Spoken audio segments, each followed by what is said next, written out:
My name is Randy Bigley. Joining me on the podcast right now is Chad Redmon. He's the superintendent for Northmor Local Schools. Good morning. Good morning. Boy, Chad, how long have you been over at Northmor? I've been at Northmor since my 12th school year. I was high school principal for 5, and I'm currently in my 7th year as the superintendent of the district. And you live local here in Bucyrus, right? I am a Bucyrus resident, Yeah. Bucyrus grad, and, Nice. but I do work for Northmor. Yeah, exactly. Awesome. Yeah. So nice to get a nice little trip down there every day. It's kind of not so bad. Yeah. I don't mind the drive. It's, Yeah. folks, when I got hired there 12 years ago, folks would often say to me, gosh, you drive all that way. And it's about 25 minutes. Yeah, I live yeah. on the very southwest side of town here, so I just commute over that way, and I actually like the drive. It kind of allows me to gear up for the day, and kind of allows me to decompress on the way home. Northmor's kind of cool because you guys are kind of out there by yourselves out there in Morrow County there. Yeah, we have Iberia and Johnsville. Right. We have a couple little other burgs, but we're truly rural. I mean, we are surrounded by cornfields, unlike Cardington has the village of Cardington. Highland, they're rural as well, but they set, Sparta's right there, if you will, and of course Mount Gilead sets in the village of Mount Gilead. But truly, we are rural and surrounded by cornfields. I was going to say, there's no big towns in your school district. There are not. So we consider ourselves kind of the hub. Right, sure. The hub of the community. Sure it is, yeah.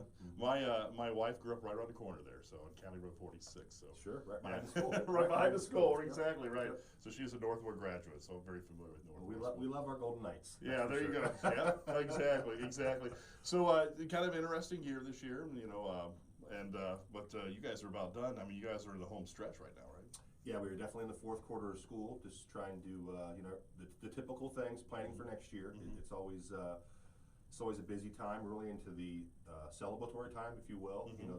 We are in spring sports. Very proud of that piece. We just got playable surfaces. Not sure if you're aware, but we did put in brand new baseball and softball complexes. Okay. We have synthetic turf infields, beautiful dugouts, natural grass outfields, and it's probably been less than I don't know, 10, 12 days since we've had access to those fields or playable.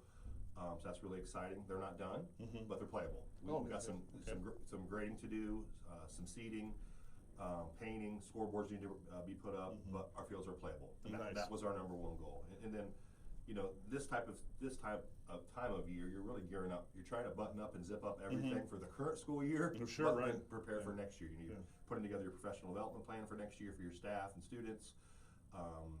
You're dotting I's, crossing T's, buttoning up things for seniors, and trying to get all those seniors to break that tape, cross that finish line, get them that diploma, and then you're gearing up for your next group of seniors, your new crop of kindergartners, preschoolers, so it's a busy time. You're scheduling, and then of course you're in that state testing time right now too, where it seems like all you do from this point on is take state tests. Oh yeah, right. But that's the nature of the beast of what we do. When is graduation for Northmor? Oh geez, I want to say June 2nd. Okay. I don't have my calendar in front of me. We do a Sunday graduation. I believe it's at 2 o'clock on June 2nd, if I remember correctly. Okay, wow. Yes, not very far away. I'll be here before you know it. Because right now we're getting into prom season and all that too, aren't we? We are. Yeah, prom season, banquets. Franklin B. Walter. We just had a nice awards assembly over at Pioneer. We are the only partner school in Morrow County that attends Pioneer. The other 3 schools attend Tri-Rivers and Marion. Okay. But this is the time when you're really honoring students, and we have an FFA banquet Thursday night. That is a big to-do for us. We usually have 200 to 300 people attend that event. That's big in our community. Wow. Nice, yeah. So, like I said, you guys still have FFA and everything, so a lot of schools don't have that. We do. Right, We're very proud of that. In fact, very disappointed. Our teacher is retiring this year. Oh, wow, yeah. And he's a Northmor grad, been at Northmor for his professional career, 31 years. And then had his whole school-age career there as well. But he does a great job. We're actually interviewing candidates right now for that ag position, and that's a very critical position for us. A number of kids take our ag program, and it's as good as you're going to get. Right. All right. Any hiring going on out there this year? Yeah, in fact, we've got some internal movement going on. Okay. We've got a kindergarten teacher moving to a special ed position. We are looking for a kindergarten teacher for the 22-23 school year. That'll likely be an internal fill. Okay. But that still remains to be seen. In the process of hiring an ag teacher at this point, and I don't think we have anything else vacant right now. Okay, good. You guys going to have bus drivers and all that too? A lot of schools were worried about bus drivers, We are always worried about that. We're a 101 square mile district, so we're pretty broad, pretty big. We go clear down to the Fredericktown area, clear over to the Belleville area. We have folks that have Iberia addresses, Guyton addresses, Mansfield addresses, Lexington addresses. Right. So we're all over the map, but we just keep plugging away. You know, we don't have a lot of trouble attracting staff. Yeah. I think we're a really attractive district. We pay well. We got great families, great kids. And we have beautiful facilities. Yeah. And so typically when we hire someone, we typically retain them for a long time. Wow. And in regard to bus drivers are critical for us. Yeah. We don't have walkers. No. You're not walking unless you're one of the 4 or 5 houses across the street on State Route 19. That's about our only walkers. Right. Otherwise, you know, we transport about 700 kids a day on our buses and school vans, and our bus drivers are critical for us to operate. And we have actually built a little bit of a sub bank. Okay. There were years last year, the year before, we were super lean when we didn't have any subs. Oh, wow. And our bus drivers would come to work probably at times when they shouldn't. Yeah. But they care about kids. And, and you know, they got personal things, sickness, appointments, but they're coming to work. But we've been able to actually train and get 2 sub-certified bus drivers. And they drive all the time for us. Our greatest fear is everybody else is in need of drivers too. Yeah. And how long are we going to retain our subs before somebody else hires them? Right, sure, yeah. Wow, I think that's a concern for a lot of school districts, isn't it? Yeah. Yes. Yeah. So any plans for next year? I mean, we talked about a little bit of things for next year.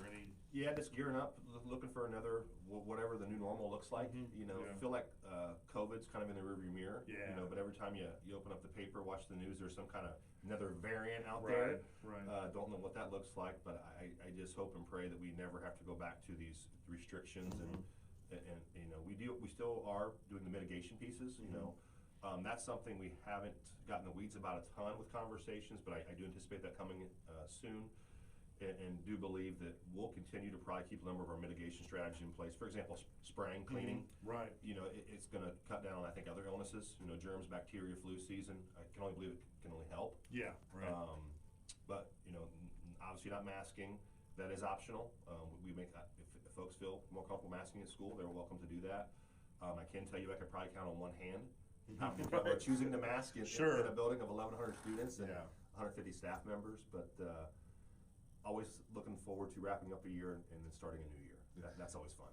I think we learned a lot from COVID. I think the way schools clean, like you said, are different now. You guys are always it's always going to be that way. You guys are probably change cleaning from now on, right? Yeah. Can only help. Yeah, exactly.